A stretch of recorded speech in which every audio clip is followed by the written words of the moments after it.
Welcome to LOA Today. I'm Walt Thiessen here with Alex King and Daniel Mangena. Today is, what is it? It's Tuesday, isn't it? March 3rd, 2020, 4 p.m. New York time.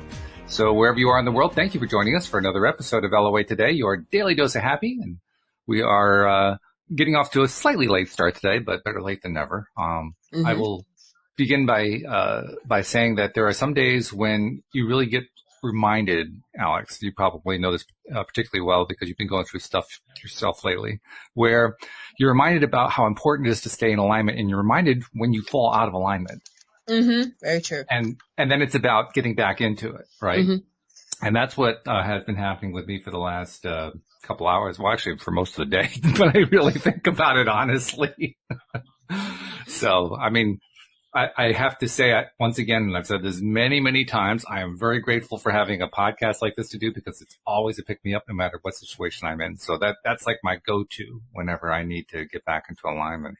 But, not everybody has a podcast. So, it's good to have a strategy, I think. It's good to have something to do that you can always count on, sort of like having a comfort food menu, when you don't feel like cooking, or like a friend you can call that you can always count on, or something along that line. But just something to point to, something to focus on to get yourself back into alignment. I think that kind of thing is really valuable.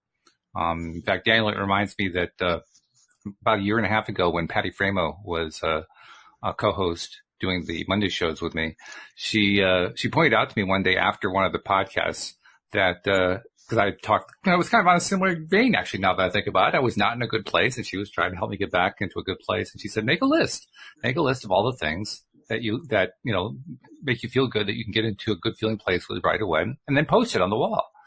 And you know what? I did, and it has helped me. But once again, I have to remember to actually check the list. Otherwise, the list doesn't do you a whole lot of good. Right. Fortunately, once again, at the top of my list was doing a podcast. But I mean, I guess it falls in the category of some days you're just not feeling it. And, you just kind of work your way through it. I do know this.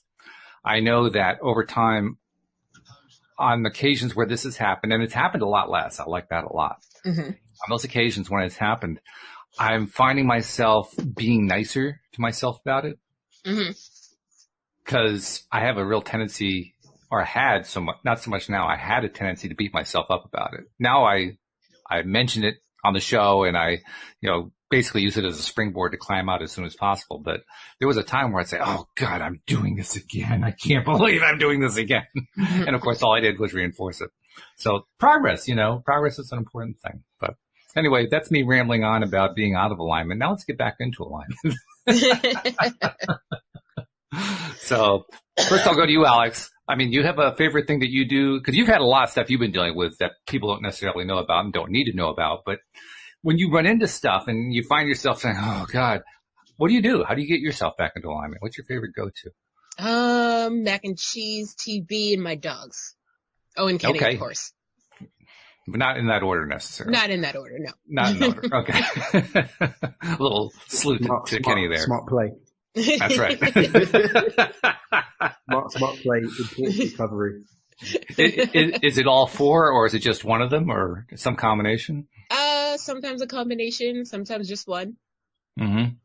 Whatever it takes, basically. Yeah, exactly. Yeah. Dan, do you have I mean, Dan's never down anyway. He's never out of alignment. But on those rare occasions where you're out of alignment. I get that. When you find yourself out, what do you do? I get down. I just demand of myself that I don't really let it hang around too much. And because I spent so many years focusing on learning how I want to feel and being deliberate in how I choose to feel, when I end up in a state that I don't consciously choose, it's very, very noticeable. So the reminder to go and look at my list on the wall is quite prevalent because it feels icky now to not be in alignment. Oh, yeah. Yeah, so, I agree with that. Yeah, it depends on the situation, but generally a quick go-to for me is just to take a few deep breaths. And that gives me just about enough space to look at the wall. That gives me enough space to get out of the situation. It gives me enough space to remember, oh yeah, I don't have to feel like this, and choose something different. That's great. I mean, because what that indicates is, I mean, I was kind of teasing you about it, but it really does indicate you're in alignment a lot of the time. Because that's when you're in alignment a lot of the time, it's not so difficult to climb back in. When you slip back out, you've been there so long that just a little quick, reminder of, here's what I like to focus on gets you there really quickly, which is great. Yeah, I've spent years though making my default being in alignment versus being out of alignment. It's like being present. I generally am present. So when I'm not present, like in a conversation or in a state of activity, I feel it, and I've trained myself to actually dislike that feeling so that it flicks up a warning sign, and it gives me more leverage to choose to be back in alignment and to be more present. That's an interesting thing. You trained yourself. I mean, I don't know about you, Alex. I didn't have to train myself. I knew I didn't like it right from the get-go, but Daniel's actually thought to train himself about that. That's really an interesting idea. It is. I mean, quick tangent, just a little one. You got to remember the Well, I'll do one of my things about what I do when I want to get back into alignment while you're talking. I'll just have a little slice of cheddar cheese. So you go right. You have some cheese. Cheddar cheese. You got to remember that the very fact that you went out of alignment means that at a subconscious level, you've chosen to be out of alignment because the subconscious mind doesn't lose. So any time spent out of alignment is a choice. It's just a subconscious choice.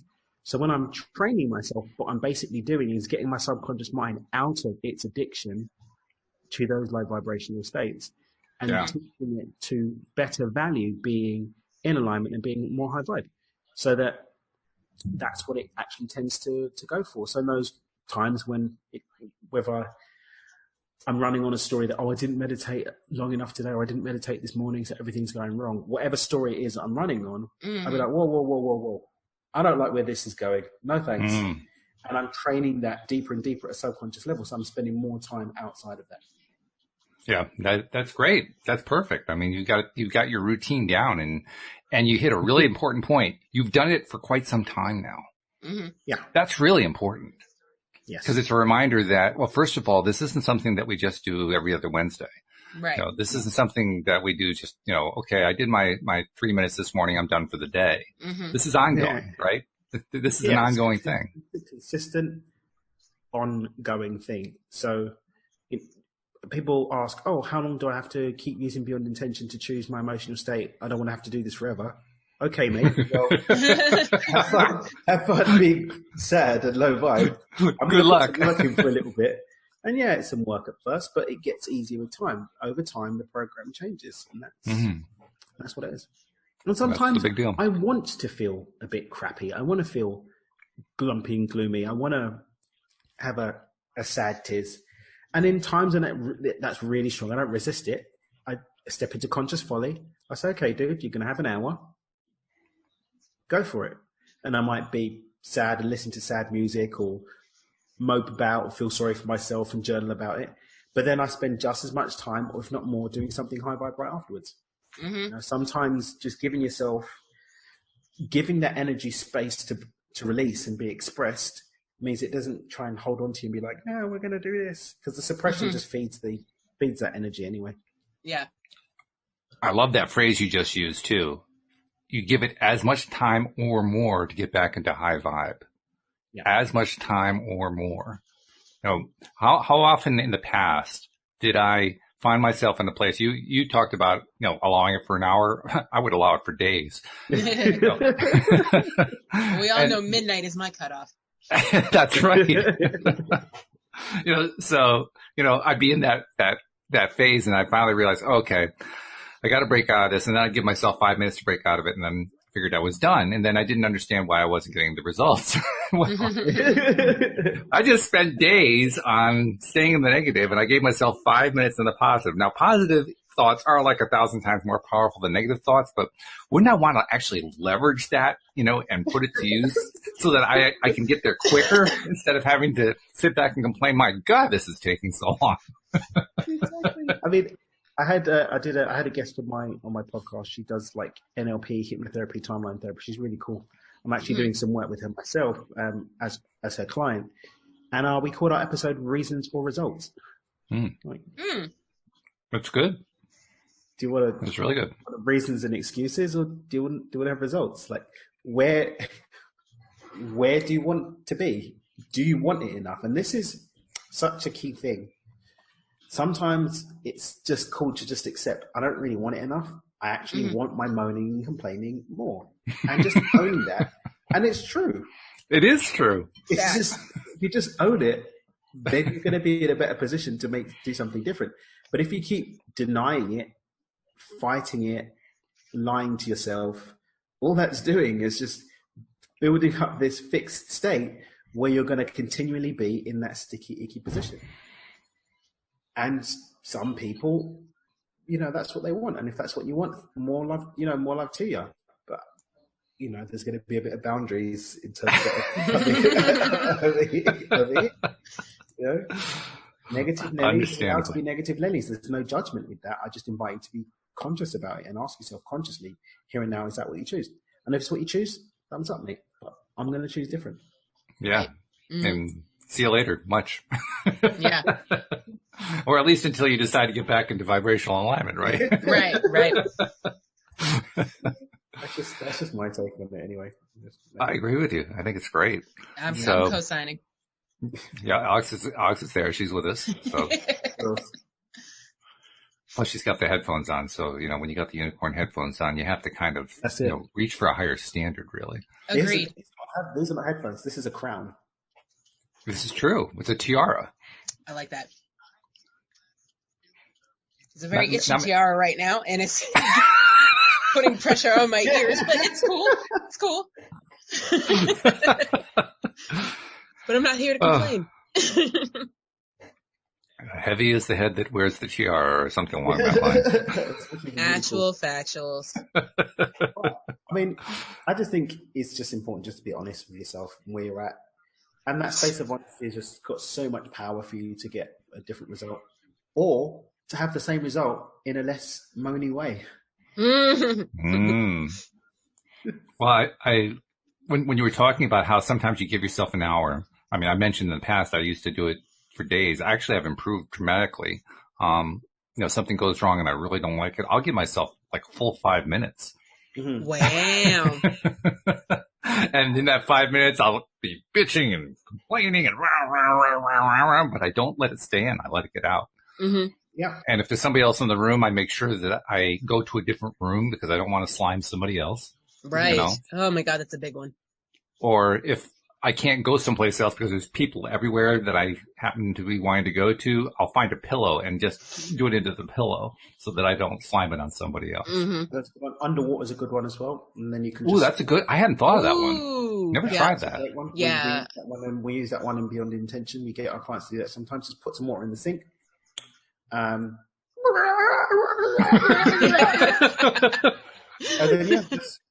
then set the intention that you're letting all the energy go away with the water. Empty. That's really good. I like that. That's a good visual, watching the water and the emotions go down the drain. I like that. Really, really strong permission slip. Really, really strong permission slip. You're setting the container. You're allowing the water to be the conduit. We give thanks to the water before. So thank you for carrying away this energy.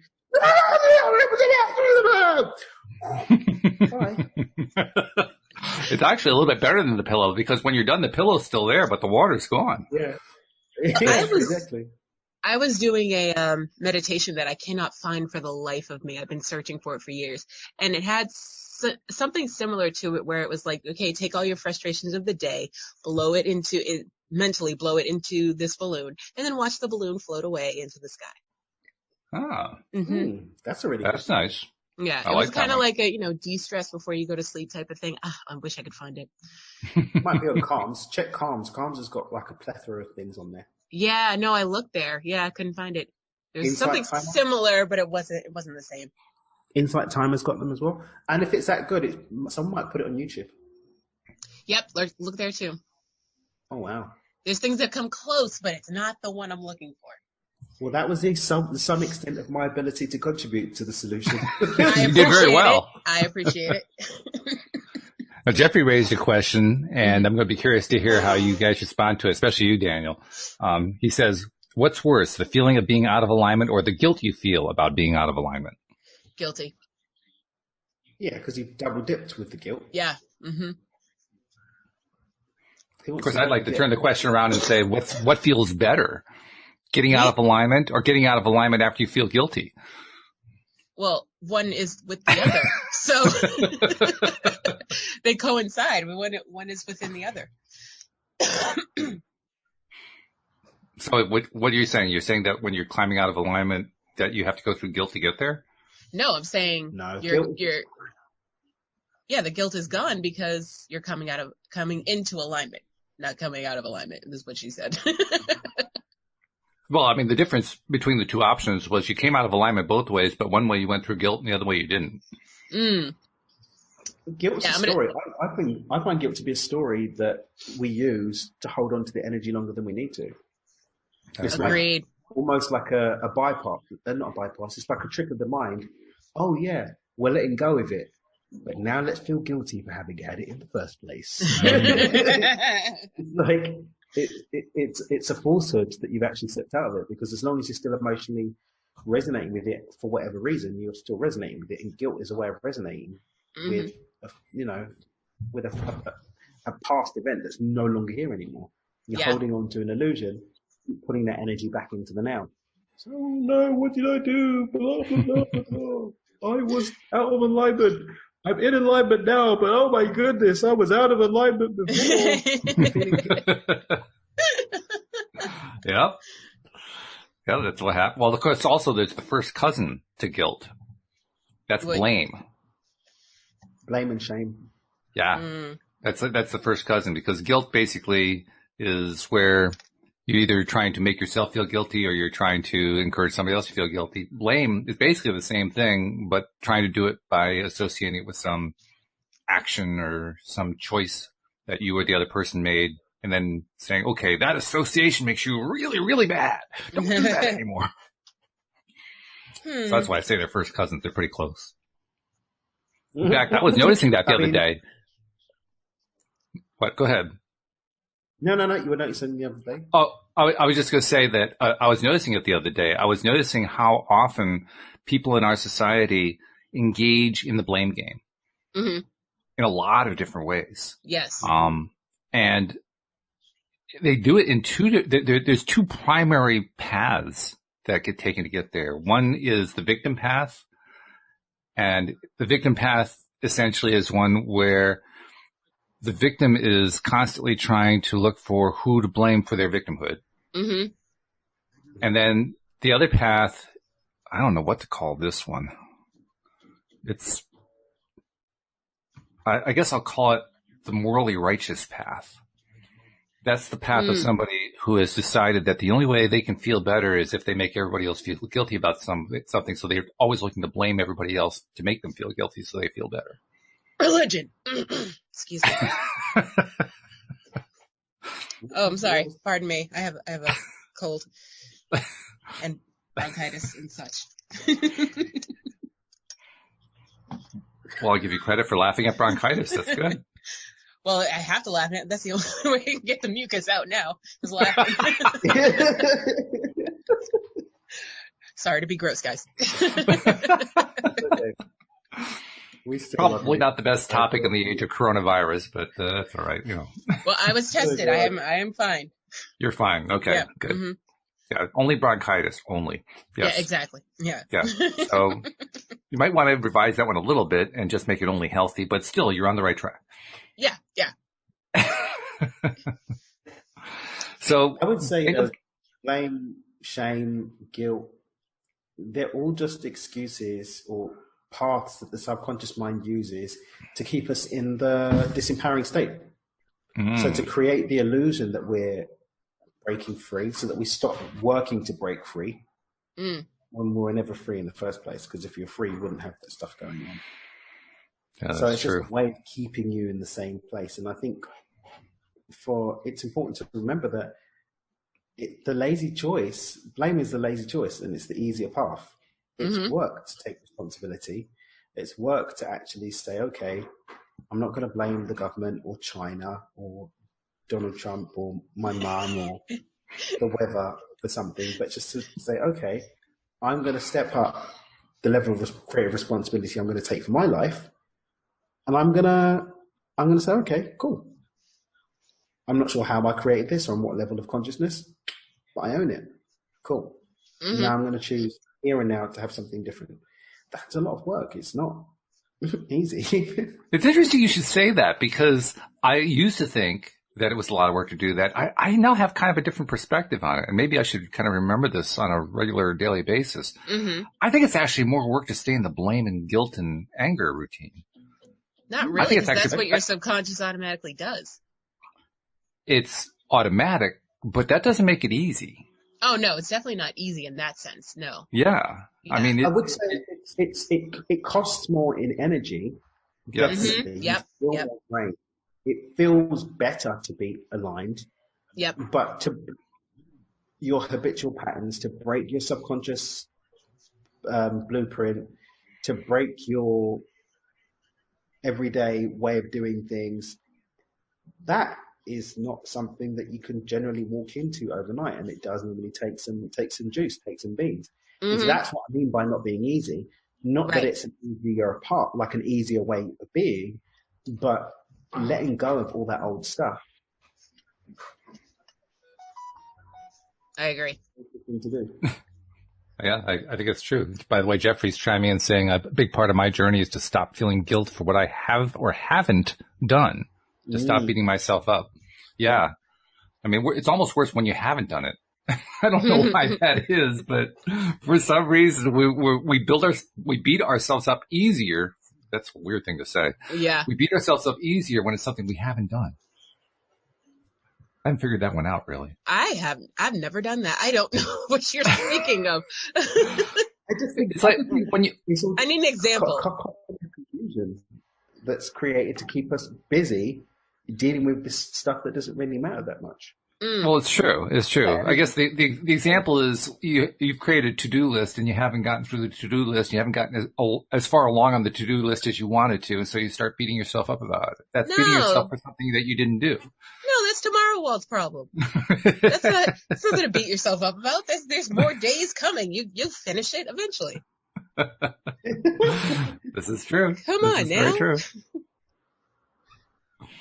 Yeah, I agree with you. I'm kind of reaching for all the examples. I get it. I just, because I don't see that in my life. So I need physical examples. Like I don't get that at all. Sorry. Just being honest, Well, if I remember in that place again, I'll just remember not to text Alex for support, because otherwise it's not going to come in. No one should text me for support. You text me for the truth. You text me what you want me to do, but don't text me for support. That's not Alex's problem. Like, I'm just going to hit you back with it. That sucks. I love the latest of that. That's beautiful. Thank you. It is beautiful. At least I'm honest. I'm just going to hit you back with it. That sucks. That's all I got for you. I've been getting better. You know what I've been getting better at? I've been getting better at judging, because I realized a little while ago that I judged a little bit. It's like, oh God, can you not just be in control of your reality? Oh.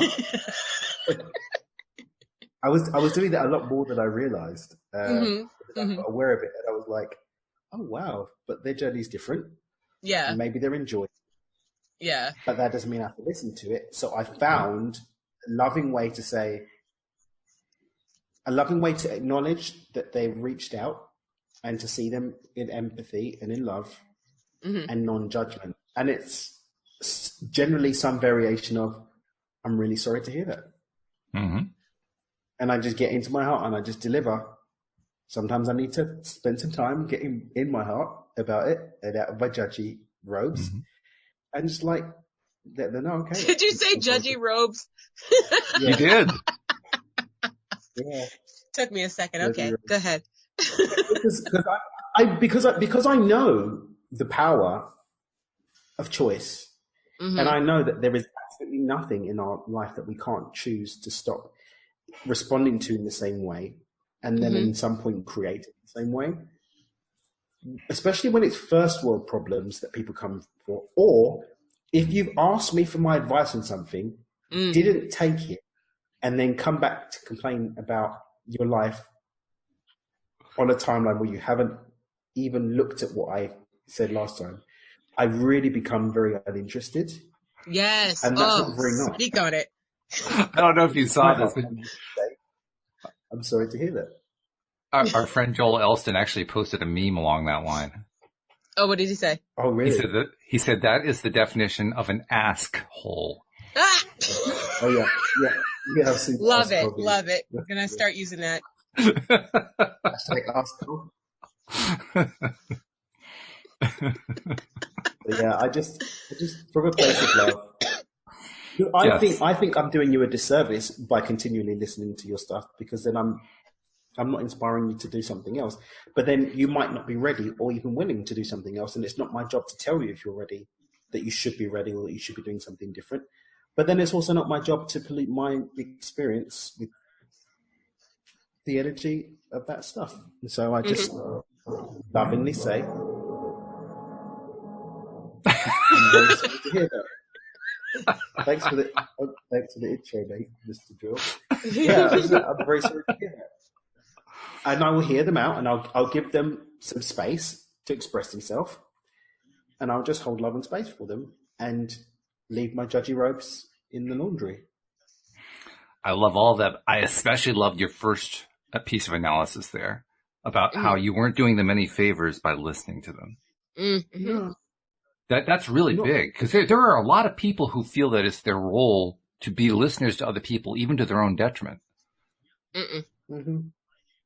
And it's a good reminder that, if you're listening to somebody and, well, let's put it this way. If you're a super master who is able to listen to somebody who's spewing out all this stuff and you're able to maintain a very, very high level of vibration yourself anyway, to the point where you're basically not even hearing all that junk, then you're having some positive impact on them.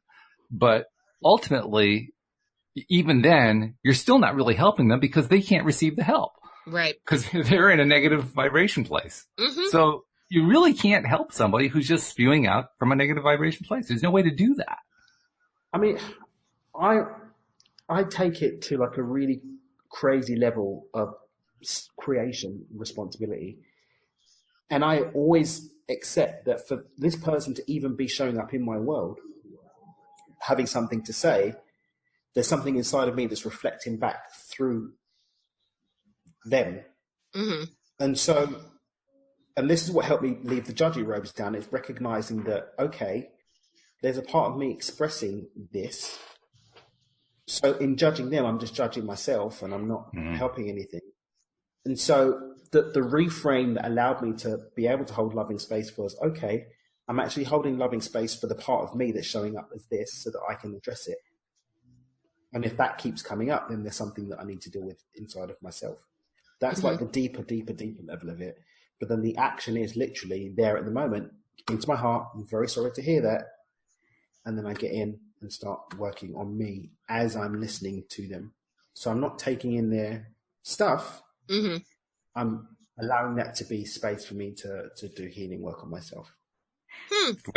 What you said really resonates with me, because if I find myself being the recipient of some sort of a negative emotion dump along that line, my very first question that hits my mind is what you said. It's, what did I do to attract that? There's got to be something I did. Time to take a little quick inventory and say, okay, we're going to isolate that one little thing and make that go away, and we're going to focus over here instead. It's my go-to. Like, what did I do? There must have been something I did. Because, like you said, I mean, I attracted it somehow. How did I attract this? And sometimes I can't find the answer. But just the activity of asking myself, how did I attract that, kind of like snaps the hypnotic stream, so to speak. Breaks up that trance, and it disrupts it. And allows me to remind myself, oh yeah, I don't have to get caught in this. Hooray. and even like, if you're in it, then you've already created it. So now it's time to reflect on the emotional relationship that you're going to have with it going forward. And that's dictated by how you choose to sit with it now. So even just saying, all right, cool, my vibration attracted this. I'm not going to beat myself up about it and get guilty, because that's one way that the mind uses to hold you in the frequency. Yeah, we don't want to do that. Okay, that's for sure. Yeah. Even though, and this is like when they do tapping, even though I've created this, I still love and accept myself. I love and approve of myself. Really good. And then have some space in that moment to just be, okay, cool. This is what popped up. No worries. Do I want this to be a part of my future going forward? No. Okay, so what frequency do I need to be at for what I want going forward? This, and this. Okay, and that's what I'm going to do. And step into that and keep stepping into that. And over time, the blueprint that was creating that disempowering pattern that I don't choose must be overwritten, because we can't have the two blueprints at the same time. There's one or the other. Mm-hmm. And what makes the difference in terms of which one is going to predominate is which one we give the most attention to, which is why we want to continue every single day throughout our day to keep reminding myself, oh yeah, am I feeling good? Am I in alignment? If I'm not, what can I do to get back into alignment? Just constant recheck. Kind of like that pilot that Alex doesn't like who keeps going off course. I mean, you have to bring yourself back on course. But that's the whole check-in exercise that I always talk about. Having those set times of the day when you ask yourself, and now I ask myself the question, who am I, where am I, what am I doing? And I go in and say, how am I feeling? And because I set my day up in the morning, the three emotions that I want to consistently feel, I ask myself, am I in alignment with those emotional states? And if not, then I choose to step into them there and then. And if I'm not, I ask myself, has there been something that's shown up in my life that's pulled me out of alignment? Do I need to examine the people, places, and things that I've got around me, or the choices that I've made that will take me out of alignment? And that's one of the reasons why, again, I don't get more than a few hours at a time to be out of alignment, because when that alarm goes off for my check-in, I'm going to ask myself, who am I, where am I, what am I doing, what emotional state am I in? And then I've got nobody that I can blame. I can't fuck anywhere, because I was given the opportunity to get back into alignment. So when you said the alarm goes off, this is something like what? You program it onto a phone or something? Yeah, I've got 15-minute slots. I've got 15-minute slots in varying intervals over the course of my day. Okay, I'm trying to find one that's not got lots of stuff. So yeah, so I've literally got, is it going to move? Yeah. These alarms programmed into my phone. This is the weekend one, so I've got my afternoon one, and it's a 15-minute slot in my day. And it also breaks up my day. I put it odd times in the hour, so it means that I need to have, it forces me to have open time as well for booking appointments. So I will have that 15-minute slot where I do have time to do a quick meditation, do some push-ups if I need to get the blood moving through my body, do a quick yoga kriya, do some breath work for a few minutes, just go up to the roof if I'm at home, go up to the roof for 5 minutes and just stand in the sun, whatever. Just, it's blocked out. So if I need more time to really do a few practices to get into alignment, do some tapping or whatever, I've got 15 minutes to do that. But generally speaking, it's just asking myself a few questions, getting back aware and present, and then going through the day. But yeah, in those days when I'm feeling funky, I might need to use a couple of those sections and sit up and do something. I also like, now that I'm back in my place, just looking out the window and just looking at the water and just stepping into gratitude for it. And that's it. Yeah, that's really good. Someone should create an app that does that, just random times of the day. I think that my friend just shared an app with me called the Gratitude app or something like that, and I think that's one of the features that it's got on it. Oh, that's cool. And it's got like a gratitude thing. Yeah, you can shoot me a thingy. I'll send you the link for it. All right, cool. Do you find that it's better if it's random or if you schedule it and know what you're scheduling? I like to schedule mine in, so I've got a set time. I would like it to be random, because then it's like it makes you stop and like regroup, like whatever you're doing or throughout the day, or checking your whole day, you know? The only reason why I think there is a lot of merit to it being random, and I think that's a really great idea. It just, for me personally, I wanted those set times that every few hours I'm making sure that I'm in alignment. Because if you're spending every day checking every few hours to get back in alignment, it's going to be very, very difficult to spend a lot of time out of alignment. I'm curious to know what may have happened that helped you really buy into this and latch onto it and stick to it. Because so often when we start a process, particularly a new process, new to us, I mean, and Daniel, you know this as well as anybody, people will try it for a day and they're done, or an hour, or 5 minutes and they're done. Well, on one level they do want it. On another level, they aren't yet ready to commit to it. And well, I'm they want finding, it, but they want instant results. There's only one level that matters, and this. Well, it's the one that wins. Yeah. Yeah. This is the thing, and this is where I spit, hard truths, and people fall out of love with me and aren't happy because I don't sell them a dream. I'm not selling you a dream. I'm giving you the fact. The subconscious mind is never going to lose. It moves too fast. It's not going to lose. Right. So it doesn't matter. On some level, it doesn't really matter what your conscious desire is if your unconscious desire is the opposite, because that's what's going to win. You can maybe beat against the tide a little bit, but as soon as you go unconscious, you're going to revert back to default. So that's why the work must be done on two levels. In the short term, you're conscious, but then in the long term, shifting the unconscious narrative. It must be done. Otherwise, you're just going to... So if you don't want it unconsciously, then you need to work on wanting it unconsciously before you try and do anything. Because otherwise, all you're going to do is build up this habit of failure that's going to reinforce those patterns, add more disempowering patterns to it too, and overall just keep you out of getting to where you want to go. So if you're noticing that you're snapping into the old way after a day, clearly there's not a real deep desire, and it's instilling that desire at an unconscious level that needs to be done first. That's what you need to do. It could be a discipline question as well. That's why I've got my the free accountability group that I've got that I do on Telegram, where we hold each other accountable to things that we're going to do. And I encourage them to start with something small. So we write our declarations on a Sunday. We write pen and paper, our declarations, and we share them. And then every day we check in and say, did you do it or not? And yes, starting with one small thing, something that you already do. So you're just building a habit of choosing to do something and following through with it. And then we add to it and we adjust it. One of the girls is, she's traveling. And so we just gave her some encouragement. Okay, if you're going to be traveling, you're probably not going to be able to do as much as you normally do. So have a core list and have a bonus list that you do for fun, which adds to it. So it doesn't matter if you don't do those ones. You've got your core things that you do. And you can just add and expand. So with my working out, for example, I really didn't want to work out. I just realized I didn't really care enough about being in shape to go through the pain of workouts and pain afterwards. And so what did I do? I found an activity that I like to do. And I started by introducing doing that just once a week. Yeah. And then once I did that consistently, then twice a week. Then once I was doing that consistently, then 3 times a week. And then I changed the activities because I was already doing the slots. And I started to build up a positive connection to it mentally and rewarding myself for doing it. So now there's a positive payoff. So now discipline is going to override the subconscious desire and give you the space to build the new program inside of it, to the point where now I'm training 4 times a week this week, and I'm looking forward to doing my workouts. And I'm also looking forward to the payoff that I'm going to give myself for successfully doing those workouts. Even though at a subconscious level, I still don't really care enough about being in shape to go through the pain. The discipline allows me to micro shift into it. Yeah.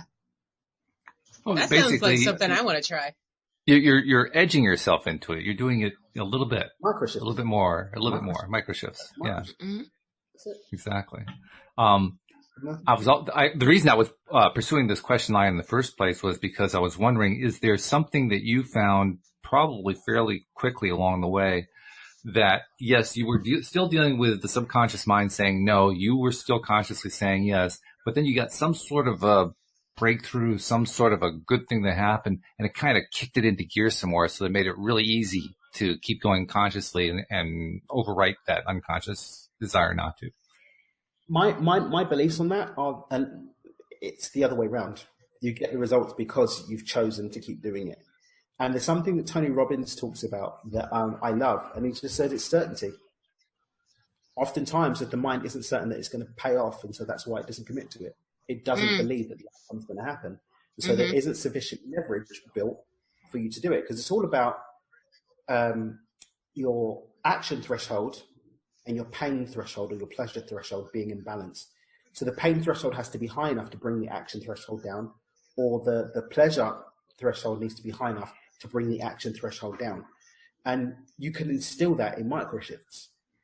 So it wasn't that I had a breakthrough and that's what made it happen. You'd be surprised how many people over the years I've seen have breakthroughs, they completely ignore them or bypass it and go back to yeah, well, yeah, there's that too. you have to have that certainty. That certainty comes from giving the mind sufficient evidence that the outcome's true. And we do that with microshifting. That's interesting. So instead of looking for a breakthrough, you kind of create the shift and let that be the breakthrough itself. It's not like there's one single event. It's more like an ongoing series of events. Because this is the thing. If your subconscious pattern is that you don't want it, then you're going to keep chasing a breakthrough that it's never going to happen. Or you're going to set the breakthrough barrier so high that it's not going to be achieved. The subconscious mind is very tricky at following the instructions of giving you what you've asked for. And so it's better instead to say, okay, here's my bar is really low for success here. Hit it, celebrate the hell out of it. Okay, here's another one. Boom. And now the mind just witnesses, hang on a minute, we're successfully doing this every day. And there's going to be times when you really don't feel like doing it, and that's when it matters most. Yesterday, I had to go and pick up my computer from my friend, and it was like 10:30 or something like that. And I was like, well, I haven't done my chanting today. I'll let myself off one day and just, I'll confess to the group. I'm not going to lie about it. I'm going to confess to the group that I skipped it. And I just listened to that narrative, and it's like, well, this is the day that it really matters then. This is the day when that pattern of it doesn't matter gets one step closer to being broken. And I got back in, and I did my chanting. I did my 11 minutes of chanting. I got it done. So you recognized at the point where you could have been slipping away that you were slipping away. That's hard to do sometimes, but that's important to do. That's where mindfulness comes into it. Oh, definitely. Mindfulness. Again, I've got 20 years of experience working with these types of tools, and I've learned from, and I didn't start off doing this by myself. I started off getting the right support. Like I said, right now I've got this group, this accountability group, and I'm one of the beneficiaries of it. It's not just I'm in charge of it and everyone's reporting to me. No, I'm saying, guys, I didn't really feel like doing it today, but I've done it. Or I'm really feeling a bit tough with this one today, guys. Can I get some love from you so I can just, get past this little bump? And we encourage and support each other to get over those bumps, and that's what we do. Yeah, that's good. I think what this conversation is demonstrating in kind of an indirect way is there's no one right way, but there are a lot of good ways. Facts. And really, you just got to find what works best for you. And the only way to find that is just to try. Yeah. Just see which one it is. Get off your mat. You get off your yoga mat. Get out of your prayer and meditation room and get out into the world and see what works. And if the prayer, meditation mat and the yoga mat are actually part of your routine for making that vibrational shift, good. Keep doing them, but don't stop there. Yeah. So with my whole stop meditating movement, people got really offended. Ooh. How could you say that after everything that meditation's done for you? Dr. Joe talks about meditation. Are you saying Dr. Joe's wrong? No. Wow. Babe, come on the camera, please. It's a legitimate question. It's just as I said that, Olga walks in wearing my stop meditating hat. Come and show them the hat. Oh, there it is. All right. Hello. On the radio. So yeah, it's about getting up from the meditation and doing something else. Okay, you've meditated now. Stop that and go and apply it. And do something with it. Go and live your life. Go and enjoy the benefits of the meditation that you just did. You meditate. That's a great point. That's a fabulous point. So you're not saying don't meditate at all. You're saying, in addition to. Yeah, meditate and then stop and go and use it. Got but it. It's clickbait and it's provocative. Yeah, it is. It is, because I was like, what? Yeah. And I've got the tea. I've got an embroidered tee that we're going to put on the line as well. But the hats are now. And one of my friends, she runs a group. She teaches something called reality transurfing, and she did a video, real clickbait video. Stop meditating and do this instead. And it was like, oh my gosh! And everyone was like, how can you say that? I disagree. Meditation. How dare you? Watch the video and you'll see. She said, no, do something else as well. So she's ordered one of that. Well, I offered to give her one of the hats, and she said, yeah, she'd have it. So that's in the post to her, and I'm looking forward to her wearing it on like her videos and getting the clickbait going. That's awesome. Yeah. Well, it's especially appropriate considering who our guest is next week. Yeah. Mm-hmm. Right? Tell the audience a little bit about Kim Laboda. Kim Lee she's a spiritual gangster. I love her so much. She's one of Dr. Joe Kim Lee Boda. I'm sorry. I mispronounced, didn't I? That's all right. It's all right. Okay. I got to get it right. I mean, when you're the host, you're supposed to get these things right. So she's one of Dr. Joe Dispenza's corporate trainers, but also does the training of his training. And she's also a team leader at his events. And she's just great. She's just great. She knows that work. Like she knows it, lives it. She's just a cool kitten. You guys are going to love her. Audience is going to love her. It's really cool. So. Well, I'm excited. I'm curious. Did you ever tell her about the don't meditate thing? What was her reaction? She follows me on Instagram, so she sees my stop meditating hashtag. I wear the hat sometimes. So. Did she ever give you any feedback about it? No, I haven't had any crap. No. But she knows I'm being facetious. Yeah. Okay. Good stuff. Actually, well, that reminds me. You talked about how it was kind of a serendipitous that Olga comes in wearing the hat just as we're talking about that. But we had another serendipity that happened over the weekend. Which, why not bring it up now instead of waiting till Friday? Because Friday, of course, on Friday, Linda Armstrong likes to pull some cards and gives us some good topics for conversation. And she pulled this one card, I think it was called the White Witch. Yeah. And I was particularly noticing it because it had a picture of a woman with an owl, and both of them had antlers, which was really weird. And I remember you said that because I literally, I've been doing my best to catch the show live every day, and I've been putting like on my alarm and stuff, on my schedule. And Friday I was like, I had to do something, but I was like, no, I can catch like a good 40 minutes of the show and get as much as I can of the show. And we'll get into the show. It was really fun. I was walking along, and I was listening. I was like, yeah, it's really cool. I was like, but when's she going to pull the cards? I want to be here for the card pull. Was it a magic trick? What's happening here? The cards started getting pulled just as I was having to hop off. And then that was the last one that she pulled before I had to hop off. I shared the episode with a couple of my friends. And then the next day I was on Instagram, and there's this really, really great medium a friend of mine that I've actually done some work with before. She's just amazing, Kirsten Oxbury, really, really cool. Mandala 333, I think is her Star Mandala 333, I think is her page. And she does Oracle card pull every day. Mm-hmm. And on the Saturday, it was the White Witch card. The exact same card. Wow. Exact same one that Linda Armstrong pulled the day before. And I was like, whoa. And you think about it, it's not like there's just a deck of 40 cards or 50 cards, and she pulled one out of that 40 or 50. There are also like dozens of these decks. Yeah. So, I mean, it could have been any deck she was pulling from, and she pulled from that deck and pulled that card. So we're not talking like, 50 to 1 against in terms of the odds. We're talking like, tens of thousands of 1 to 1 against. I mean, just monumentally large odds. And I don't always catch Kirsten's card.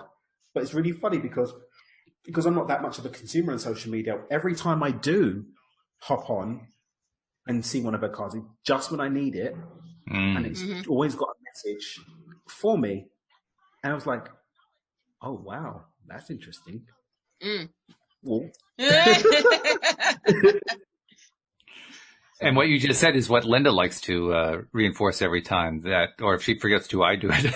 But the idea that when these cards get pulled, it's for a large number of people. Yeah. A lot of people in the audience that card can be for. I mean, so often, because I'm the one who's talking to Linda, I take it as if it was for me. But, in the back of my mind, I'm also realizing, well, I do. I mean, I'm the one talking to her. Of course it's for me, right? I've got an outlandish theory on this, though. Okay. And I'm coming up with a name for it. I'm looking at something like quantum overlays. And basically what my theory is that of the infinite number of quantum potentials on the card that Linda could have picked, every single one of them's happening here and now. And we all experience a variation of those potentials that matches our need, if that's what we asked for. And so I'm experiencing that White Witch card, and I'm experiencing the quantum overlay of Walt that had that White Witch card. But there's also a variation of Walt that had a completely different card that I'm not necessarily experiencing in this level of consciousness. Right. Ooh, wow. So quantum overlay. Okay. So like, I've just been sitting with this so much. Like I went to this Latin music night on Friday, and the band started really late. So me and my other friend, we left because it got to like 11. And I'm like, okay, I was only planning to stay till 11. So I'm going. So we went and got tacos, and we nobbled off home. But then as I was there in the room, in the venue, I was like, all of these different strands of quantum potential are overlapping in this moment, here and now. And behind me, nothing exists because I'm not taking anything with my senses. So in front of me is this barrage, this cacophony of overlays that are happening. And everybody's having those overlays too. So all of our vibrational frequencies are all matching here and now at this event. And then as soon as you close our eyes, they disappear again and open up. And then they start flashing in again and matching each other. But moment to moment to moment to moment, those overlays can come out of alignment. And so there could be someone that was in the room that wasn't in the room before because we didn't see them. And then we change our state. And then we look and notice, oh, there's blah, blah, blah. And that just meant that they overlaid in that moment. And then it happened. And that's where I was playing. That's what I've been playing with right now. Jeffrey asked an interesting question. He said, so how was that card interpreted and how did you use it to shift your perspective? And honestly, I can't remember how it was interpreted. I don't remember what Linda read out of that card. What I do know is that when Daniel shared the fact that this other psychic had pulled the same card, I took that as a message that was almost, it may have been related to what the card's message was, because they always have these little, paragraphs about what the card means. But I took it as, this is another way of reinforcing, take these cards seriously. Look what just happened. Something really, really important happened here. Are you noticing this? Right. Kind of reminds me of the episode you and I did, Alex, last fall, when we missed manifestations. Right. I wasn't going to miss this one. Right, I know. Oh, man, that was a good episode. It was. By the way, that one now has over 1,800 plays. Of course it does. Yeah. It's our number one for 2019. It was the number one episode. Yeah. Nice. Oh, I want to. Can someone send me the link to it? I want to listen to it. Yeah, sure. I'll send one to you after the show. Thank you. Yeah, no problem. Something else that you said cued something in my mind. I was trying to remember what it was. It had to do with the synchronicities and I know what it was. Because you made reference to quantum when you said quantum overlays. And I know that with the law of attraction, as we focus on stuff, we get more of it. It shows up more and more in our lives. What really has been capturing my attention, though, is where stuff is showing up in my life coming from realms that I would not have expected it to come from. Ooh. Give you an example. My wife has been getting into watching documentaries on Netflix lately. And she was tuned into a Netflix documentary on Bob Fosse, the choreographer. Oh! You like Bob Fosse? Well, my mom does, so I'm like, know all about him. Yeah. Oh, okay. All right. Yeah. Well, anyway, of course, it's a documentary, so they've got, dancers and other choreographers all commenting on his career and, the tremendous contributions he made and so forth. And then this one dancer comes on and she starts talking about her thing to talk about. And you know how they put subtitles very often saying what the person's name is and maybe they're associated with this particular, this play or this movie or whatever. Well, underneath her name, it said dancer and quantum physicist. Wow. Those are two extremes, or are they? And I thought that was really interesting. Wow.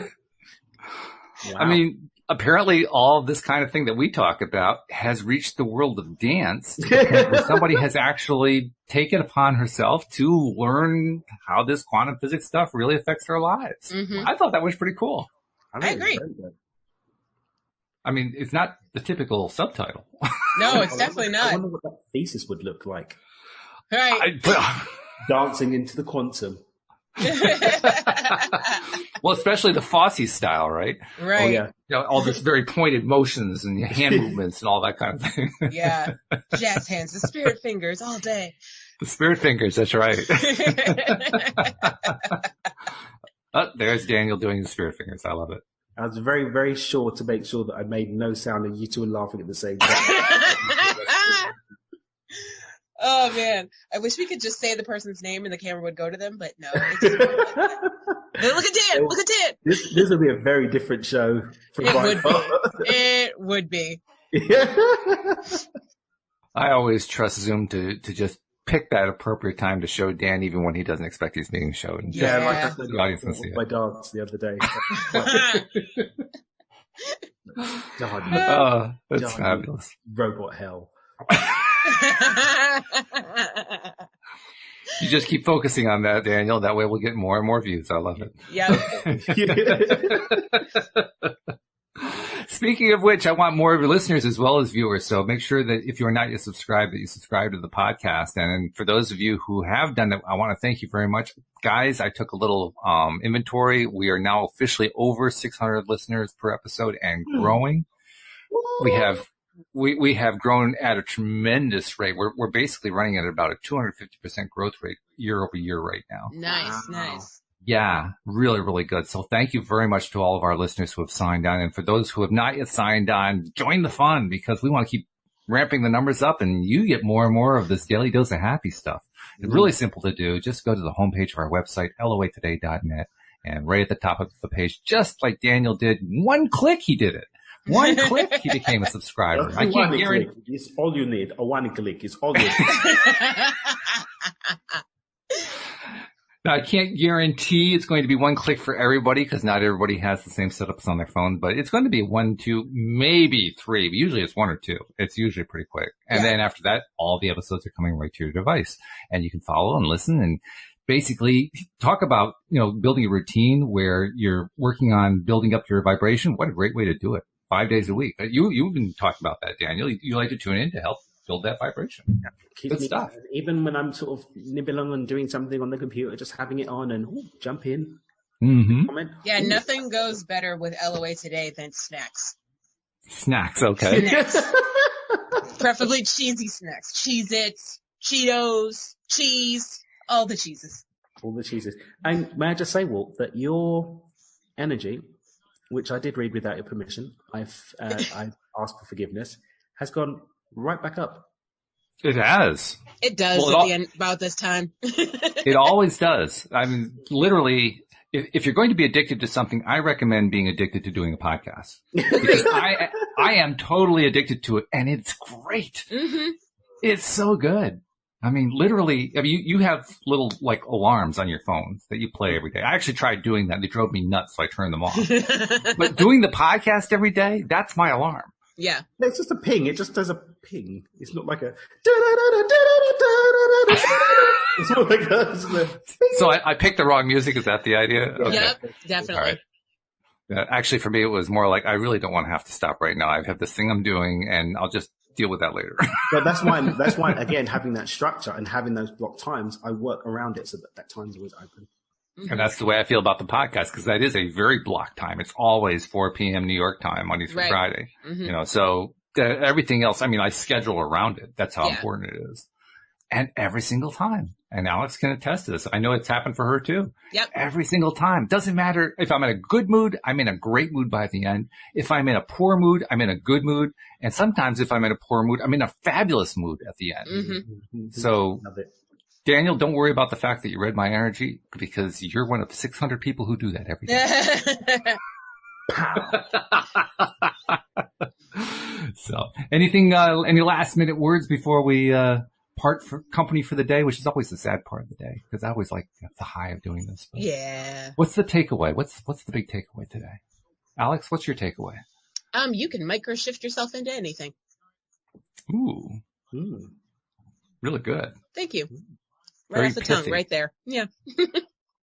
Well, Daniel, can you top that or can you add to it or just, come up with an alternative? I bow at the feet of the... All right. And her powerful pink tiara.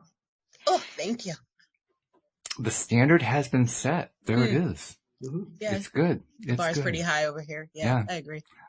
And by the way, I really do want to thank you guys because I've been trying to do a show and we finally did one today where we really came up with some good strategies for what do you do when you bounce out? You just find yourself outside that vortex. And very often we'll get into, well, you just got to change your beliefs and all that, which is fine. But we came up with some strategies today. Yeah, we dug a little deeper. With some really, really good strategies. What can you really do? What are some? Well, we came up with some good ones. And I may even try to program some alarms back into my phone again. You never really know. Put a happy song. Find a song that makes you happy, or a selection of them, and you've got the iPhone, so you can put the song from your phone as the alarm. So a song that makes you happy, and you can use a variety of songs, or even change the songs around at random. Play, and that's when you know. That I may have to do a little research, because I do have one happy song on there, but it's my ringtone, and I don't really want to confuse that. Yeah, with that can be confusing. But it's the Charlie Brown theme. The Snoopy nice. Theme. Yeah, that I like that one. That always feels good to me. Anyway, with that happy thought in mind, thank you guys very much, and you two and I will be doing the show again on Thursday. Now, Thursdays, we had been doing your book, Daniel, and we finished Stepping Beyond Intention. So I don't know. I know you've got at least one, maybe two other books that you've got to talk about. Maybe you want to go along in that direction, or maybe you have something else in mind. But, shoot us a note and we'll figure out what to do on Thursday. Okay. His eyes are moving. He's thinking. The eyebrows are going too. Oh, this is serious. Not the ears. Stop it. Oh, that was great. With that happy thought in mind, thank you guys so much. We'll see you all next time. You're on LOA Today. Goodbye, everybody.